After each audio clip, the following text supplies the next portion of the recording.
Olá, seja bem-vindo a mais um podcast de resumo bíblico e hoje nós vamos falar de um dos profetas mais famosos de sua época, mais inteligente também, Daniel.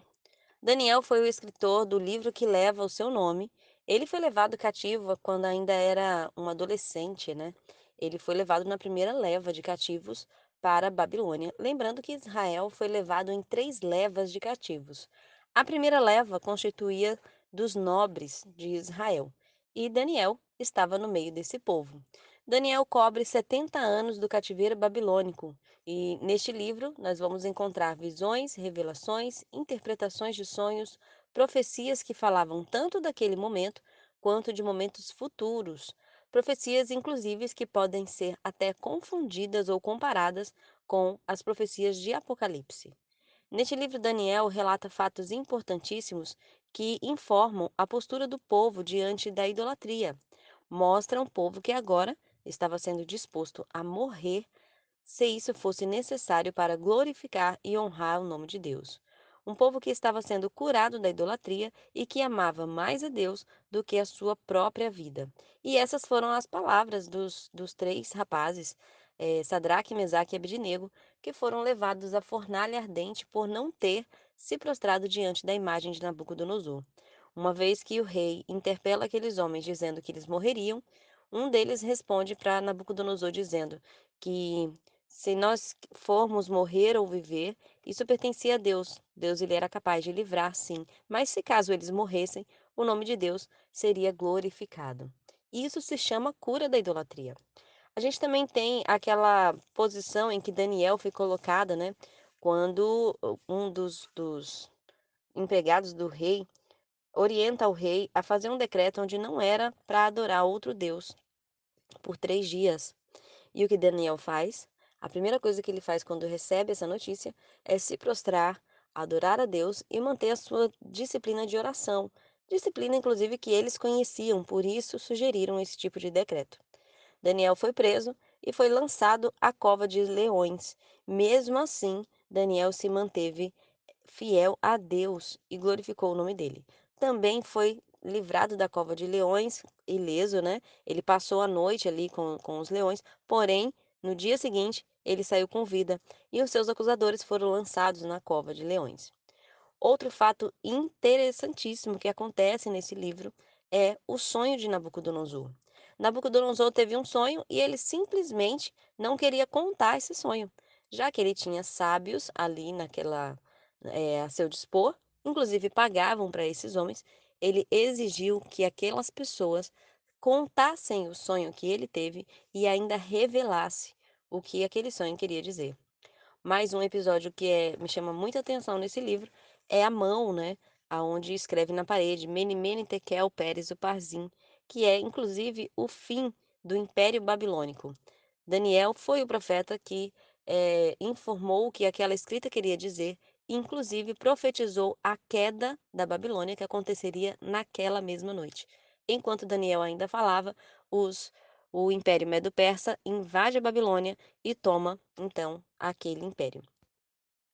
Várias passagens indicam que Daniel é o escritor desse livro. Seu nome significa Deus é meu juiz. A partir do capítulo 7, Daniel escreve na primeira pessoa, como uma espécie de autobiografia. E ele informa que, por volta de 15 anos de idade, ainda quando eram jovens, Daniel e seus amigos passaram por uma imersão na cultura babilônica. E após terem sido arrancados de suas famílias, que provavelmente eram nobres, essa imersão os prepararia para servir ao rei e também ao povo como uma espécie de mediadores. Diferente dos muitos judeus que lamentavam a perda de Jerusalém, o exílio e o fato de terem que começar do zero, Daniel e seus amigos aproveitaram ao máximo o cativeiro e todas as oportunidades que ali foram concedidas. Mostravam ser homens de caráter e fiéis a Deus. Ficou famoso pela grande revelação que Deus usou para, por exemplo, dizer o que o rei sonhou e ainda trazer essa revelação. Também ficou famoso pela escrita na parede, né? Mene, Mene, Tekel, Pérez, Uparsim, onde ele informa que o reinado da Babilônia chegou ao fim. Recebeu várias nomeações reais e chegou a um dos cargos políticos mais altos de sua época. serviu não só ao Império Babilônico, mas também ao Império Medo-Persa. E o que ficou marcado para Ciro, o grande imperador, foi que Daniel mostrou que seu nome já havia sido citado em uma profecia antes mesmo de a Babilônia ter chegado, né, em Israel. E quem citou o nome de Ciro na profecia foi o profeta Isaías. Os profetas Ezequiel, Abacuque, Jeremias e Sofonias foram contemporâneos de Daniel. E nisso eu vejo o cuidado de Deus de uma forma enorme.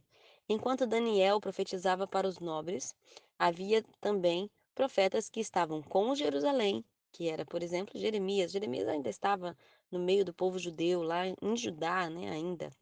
Ezequiel e Abacuque também profetizavam para o povo que estava cativo, bem como Sofonias. Daniel se tornou amado de Deus quando, em seu intento, né, quando ele buscou conhecer mais as Escrituras. Isso quem fala é um anjo, né, que vai entregar uma profecia para Daniel. E ele diz: Olha, você se tornou amado de Deus quando intentou conhecê-lo mais profundamente. Daniel tinha consciência de que o exílio nada mais era que o juízo de Deus em resposta à idolatria do seu povo. E por isso, no capítulo 9, ele faz uma das orações mais belas de arrependimento. Daniel teve a opção de voltar para sua casa, para sua terra natal, junto com o príncipe Zorobabel, mas ele optou por permanecer na Babilônia até a sua morte, que ocorreu por volta de 85 anos, mais ou menos, né? O que diferencia Daniel de muitos judeus que estavam cativos é que Daniel, ele aceita a repreensão de Deus. Ele aceita que apesar de ele não ter feito parte do pecado da idolatria em Israel, provavelmente não fez, a Bíblia não fala, né, que ele fez ou não fez, mas pelo seu caráter, pela sua forma de reagir, a gente entende que não, ele não era um idólatra. Ele faz uma oração de arrependimento no capítulo 9, colocando a ele próprio como um dos principais pecadores, né? E Daniel, por abraçar essa verdade, por entender que a realidade era aquela, por entender que o povo ele foi punido com o cativeiro, ele abraça essa verdade e ele tenta conviver da melhor maneira possível com aquilo que ele tinha nas mãos. Então, se veja agora como Daniel, um jovem de 15 anos, retirado do conforto de sua casa, ele era um nobre. Ele foi levado para servir a um reino que destruiu a sua terra, que matou os seus compatriotas. Mas ele tem uma maturidade tão grande, uma sabedoria tão grande, que ele entende que ele não tem como mudar aquela situação e que aquilo proveio da parte de Deus e que não foi meramente um grande general que intentou contra Israel. Não, aqueles homens que lutaram contra Israel naquele momento eram servos do Senhor a serviço da justiça de Deus. Então Daniel abraça essa verdade, reconhece o pecado, reconhece por que estava ali, mas ele também reconhece o grande amor de Deus sobre a vida dele e como Deus, apesar de não ter livrado de Judá neste momento, era capaz de livrar em todos os momentos. Ele também reconhece que se Deus não quisesse livrar, assim como seus amigos quando foram levados para a fornalha, ele reconhece que se Deus não quisesse livrar, Deus ainda era soberano e digno de adoração. Então, Daniel é uma história muito marcante de entendimento da soberania de Deus, de uma pessoa que se coloca como sendo servo do Deus Altíssimo e que não se opõe às decisões de Deus, mas que segue fluxo. Então, que a gente possa ter, assim como Daniel, essa sabedoria de aceitar aquilo que Deus tem entregado para nós, mesmo que sejam coisas ruins aos nossos olhos, mas que a gente possa entender que Deus sempre detém o controle de todas as coisas. Bom, se você gostou desse áudio, eu quero que você fique com a gente. Temos muito mais para te apresentar, temos todos os resumos bíblicos que está sendo montado nessa playlist Resumo Bíblico. Temos também Panorama Bíblico, que vai falar acerca de alguns períodos da Bíblia. Bom, fica com a gente, aperta no joinha, deixa seu like e vem fazer parte dessa grande família.